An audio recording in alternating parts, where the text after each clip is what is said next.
Sosial PKH Kecamatan Pamanukan Kabupaten Subang. Video ini saya buat untuk memenuhi salah satu tugas akhir pada pelatihan pencegahan dan penanganan stunting bagi SDM Kesos tahun 2021. Saya angkatan 7. Pada video ini saya akan simulasi modul 3 yaitu pencegahan dan penanganan stunting untuk pemenuhan kesejahteraan ibu hamil. Semoga video ini bermanfaat. Silahkan untuk disimak. Assalamualaikum warahmatullahi wabarakatuh. Waalaikumsalam warahmatullahi wabarakatuh. Terima kasih atas kehadiran semuanya di pagi yang cerah ini.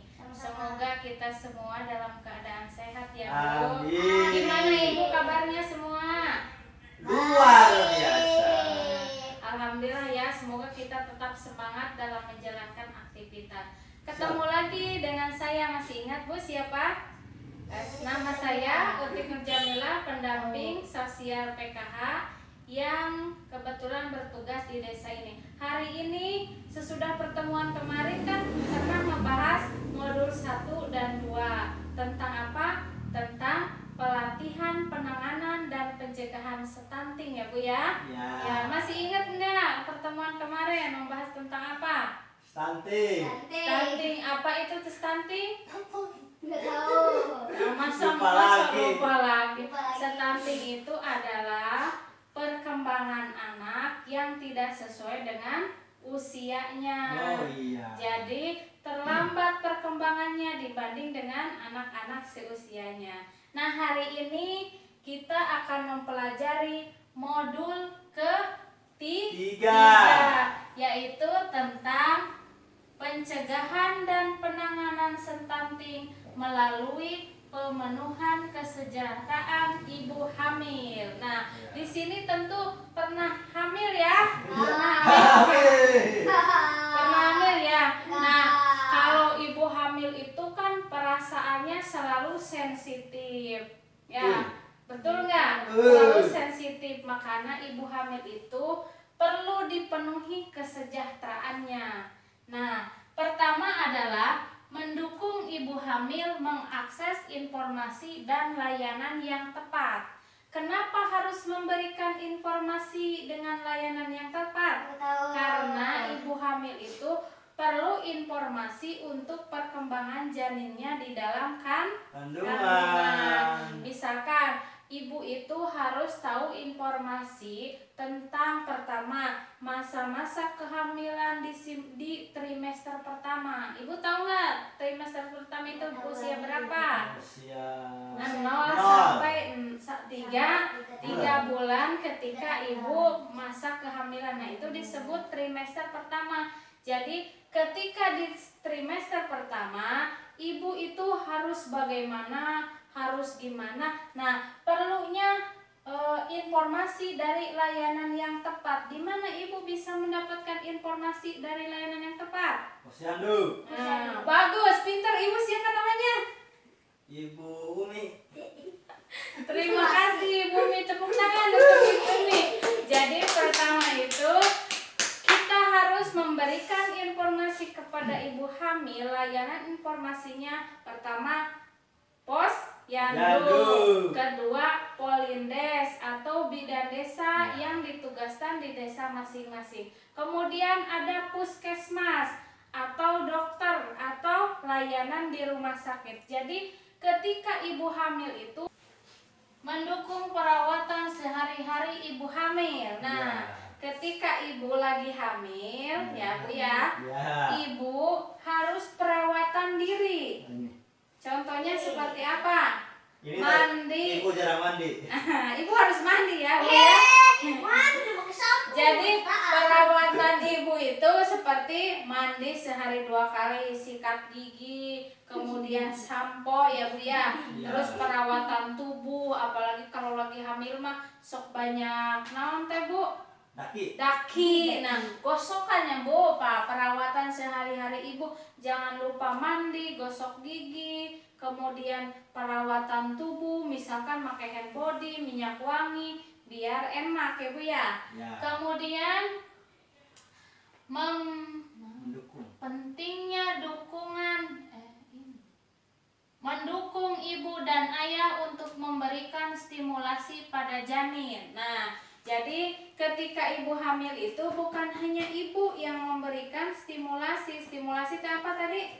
Stimulasi Sentuhan. adalah sentuhan pada janin, rangsangan. Jadi pinter ibu ya, terima kasih ibu, tepuk tangan. Nah, ketika ibu lagi hamil, ayah juga harus memberikan dukungan berupa stimulasi. Ku ayah nate diusap, dielus janinnya dalam perut ibu, kemudian diajak ngobrol ya, memberikan musik-musik klasik, atau kita sebagai orang muslim mendengarkan ayat-ayat suci Al-Quran ya Bu. Jadi jangan cuma ibu, ayah juga harus memberikan stimulasi pada janin.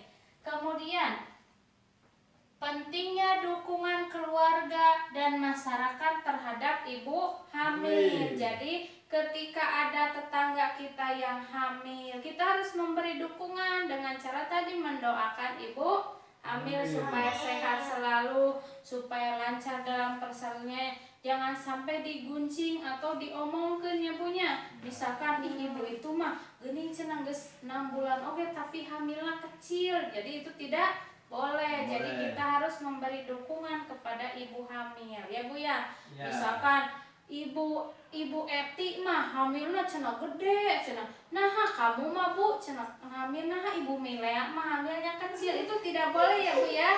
Jadi kita ketika bertemu dengan saudara atau tetangga kita yang lagi hamil, kita harus mendoakan supaya sehat selalu, terus memuji ibu yang lagi hamil. Ih ibu mah cantik pisan, lagi hamil semakin cantik, semakin anggun ya. Ya Bu.